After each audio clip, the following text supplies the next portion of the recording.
When a homeless man approached Clint Eastwood asking for just $1, he never could have predicted the legendary actor's life-altering reaction. It was a mild afternoon in Los Angeles, the kind of day where the sun's warmth kept the chill of the breeze at bay. Outside a quiet café on Melrose Avenue, a man sat alone at an outdoor table, wearing sunglasses that partially concealed his face. Yet his identity was unmistakable: Clint Eastwood, the Hollywood legend. Though time had softened the chiseled edges of his features, his presence remained magnetic. Pedestrians occasionally stole glances in his direction, unsure whether to disturb his moment of solitude. Across the street, another man stood unnoticed by most. His clothes, worn and layered, bore the weight of days spent exposed to the elements. His hair was unkempt, and in one hand he clutched a small cardboard sign while the other fidgeted nervously in his pocket. His name was Kevin. Today marked 3 weeks since he had begun sleeping behind a dumpster near a convenience store. Hunger gnawed at him. He hadn't eaten a full meal in 2 days. As he scanned the café, searching for someone who might take pity on him, his gaze landed on Clint Eastwood. At first, he hesitated. What were the chances that a man like Eastwood would care about someone like him? But hunger has a way of erasing pride. Taking a deep breath, Kevin stepped off the curb, each step heavier than the last. His voice was barely above a whisper as he reached the actor's table. "Sir, could you spare $1?" Clint looked up slowly, removing his sunglasses. His expression was unreadable, and for a moment Kevin regretted his decision. But then Clint leaned back in his chair, scrutinizing Kevin as though piecing together a puzzle. Seconds stretched into what felt like eternity, amplifying Kevin's anxiety. He was ready to apologize and walk away when Clint finally spoke. $1, huh?" His tone was neutral. Then, with the faintest hint of a smile, he added, "Sit down, let's talk." Kevin froze. He hadn't expected that. The invitation felt unreal, like a scene from one of the movies he used to watch before life fell apart. He searched Clint's face for any sign that this was a cruel joke, but found only calm curiosity. There was no mockery, no condescension, just an openness that felt both unsettling and oddly reassuring. Murmuring a quiet "thank you," Kevin slid into the chair across from Clint, his hands trembling slightly as he placed the cardboard sign on the table, angling it so it wouldn't attract too much attention. He could feel Clint's eyes on him, not with judgment, but with curiosity, as if he were peeling back the layers of hardship to uncover the story beneath. Kevin wasn't used to this. Most people avoided eye contact, dropped some spare change into his hand, and moved on without a second thought. Nobody wanted to hear his story anymore. But here, under Clint Eastwood's unwavering gaze, the words started tumbling out before he could stop them. I'm sorry if I bothered you," Kevin stammered, his voice raw. I hate asking. I've been trying to find work, but it's tough. Harder than I ever thought it'd be." He lowered his gaze, ashamed of how desperate he sounded. Clint didn't interrupt. He just listened, something most people hadn't done in years. Kevin swallowed hard and continued, the dam breaking. "I was a contractor. Had my own crew, steady work. Then the recession hit. Jobs dried up, savings disappeared, late notices piled up. And after that," his voice faltered, "well, you can guess the rest." He let out a bitter chuckle, though there was no humor in it. "Funny, isn't it? I spent my whole life building homes for other people, and now I can't even keep a roof over my own head." Clint's face remained impassive, but his eyes softened. Kevin felt the weight of shame creeping back in. He shifted uncomfortably, trying to steer the conversation away from himself. "I know you probably get asked for things all the time," he muttered. "I don't want to be just another guy with his hand out. He exhaled heavily. "I don't know what else to do anymore." But Clint Eastwood wasn't the kind of man to dismiss a story like that. His response was something Kevin never saw coming. Leaning forward, Clint rested his elbows on the table, his hands clasped loosely. The air between them grew heavier, quieter, as if the world had slowed down for this one conversation. Kevin's pulse quickened. He braced himself, half expecting Clint to hand him a few dollars and send him on his way like everyone else. Instead, Clint asked a question Kevin never expected. "What's your name?" Kevin blinked, caught off guard by the simplicity of it. "Kevin," he murmured, his voice barely audible. Clint nodded slowly, letting the name settle in his mind. "Kevin," he repeated, as if testing how it felt on his tongue. Then, after a brief pause, he added, "You know, Kevin, I've played a lot of roles in my life. Cowboys, soldiers, detectives. And if there's one thing I've learned, it's that every one of them had a story. Good, bad, ugly. It didn't matter. What mattered was how they chose to carry it." He leaned forward slightly. "So tell me, what's the next chapter of your story?" Kevin blinked, unsure if Clint was serious. "The next chapter?" The idea felt foreign, almost absurd. "The next chapter," he echoed, disbelief creeping into his tone. "Yeah," Clint said, leaning back in his chair. "You're still here, aren't you? Breathing, talking, asking for $1. That means your story isn't over yet. So what comes next?" A lump formed in Kevin's throat. He had no answer. The truth was, he hadn't thought that far ahead in a long time. When every day was a battle just to survive, there was little room for planning beyond the next meal. I don't know," he admitted at last, his voice barely above a whisper. "I guess I just want to make it through the day." Clint's eyes narrowed, not in frustration, but in thought. "That's not a chapter, Kevin," he said plainly. "That's a sentence. You need a real chapter, something to build on." Kevin felt a mix of frustration and curiosity stir inside him. He wanted to ask Clint what he knew about struggling to survive, but something in the actor's tone stopped him. Clint wasn't just tossing out cliches. He genuinely wanted Kevin to think. Then Clint reached into his pocket. Kevin's heart sank. Here it was, the part where Clint would pull out a bill, hand it over, and send him on his way. But Clint didn't take out cash. Instead, he pulled out a small business card and slid it across the table. "Go here," he said, his voice firm but not unkind. "It's a shelter run by a friend of mine. They'll help you get cleaned up, find work, maybe even a place to stay. But it's up to you to take the first step." Kevin stared at the card, his hands trembling. "Why?" he asked, his voice cracking. "Why are you doing this?" Clint's expression softened just a fraction. "Because someone did it for me once, and I wouldn't be sitting here if they hadn't." Kevin hesitated. Second chances? He wasn't sure he believed in them anymore, not after everything. His fingers hovered over the card as if it were fragile, like the promise it carried might shatter if he touched it. The name and address printed on it seemed like a lifeline, but doubt weighed heavily on him. Could he really trust this? Could he trust Clint?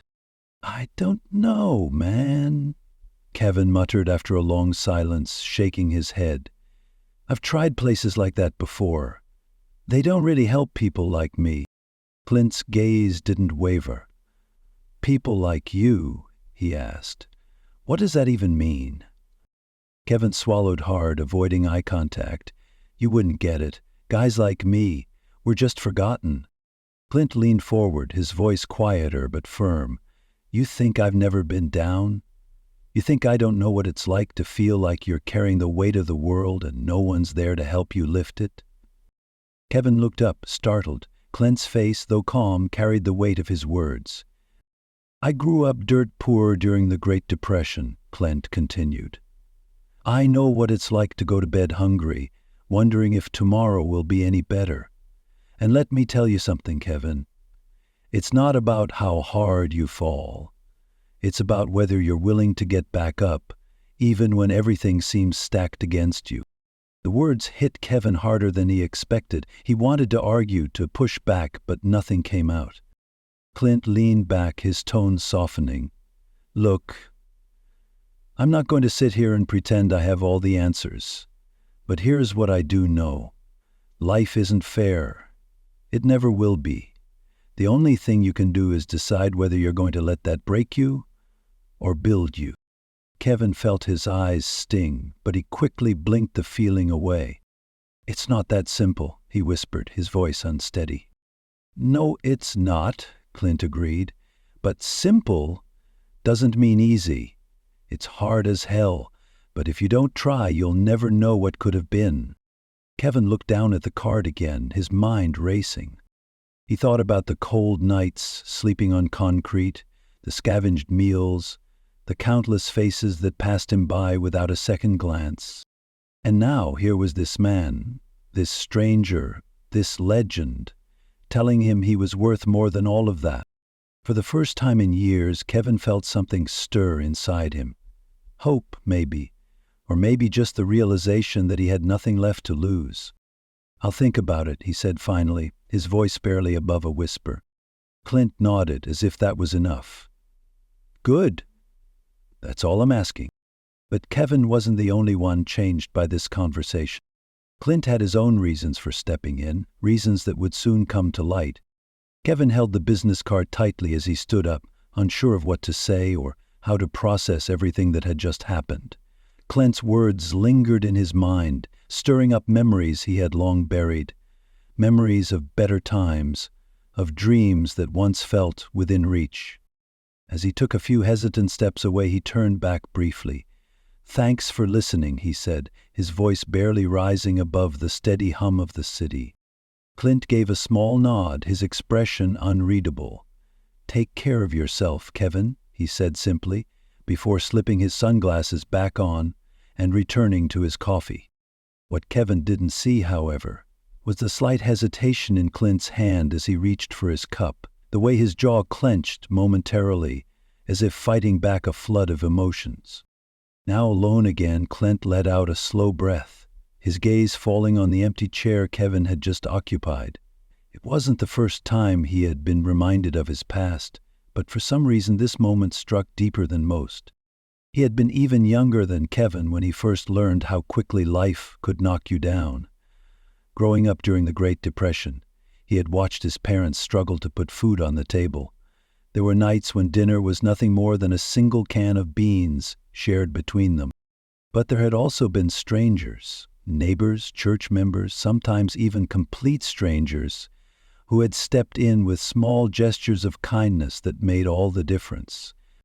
He thought of one man in particular, a mechanic who had given him his first job cleaning tools. It wasn't glamorous, but it had taught him something invaluable, the dignity of work, no matter how small. That man had seen potential in a scrawny kid when no one else did, and that small chance had changed the course of Clint's life. Now, decades later, that lesson remained with him. He had built a career that most could only dream of, but he had never forgotten where he came from or the people who had helped him along the way. For Clint, helping Kevin wasn't about charity. It was about giving someone else the same kind of chance he had once been given. He knew Kevin's road ahead wouldn't be easy, but he also knew that sometimes all it took was one person believing in you to spark something bigger. Meanwhile, Kevin wandered the streets, still clutching the card as if it might disappear. He passed by storefronts, catching his reflection in the glass, tired, worn, defeated. But for the first time in years, he felt something different, a flicker of something new. Stopping outside a laundromat, he stared at the dim, flickering neon sign. With the little money he had left, he made a decision. He would wash his clothes. If he was going to show up at the shelter Clint had mentioned, he wanted to look presentable. It wasn't much, but it was a step, and that first step would be the hardest, and most important one he had taken in years. Kevin's first visit to the shelter was overwhelming. The bright fluorescent lights, the hurried footsteps, the low murmur of conversation, it all made him feel like he didn't belong. But the staff was kind. They didn't judge him for his ragged appearance or his hesitation. For the first time in a long time, Kevin felt like someone truly saw him, not as a problem, but as a person. Days turned into weeks, and though the journey wasn't smooth, he slowly began to rebuild his life. The shelter helped him find a temporary job at a nearby warehouse.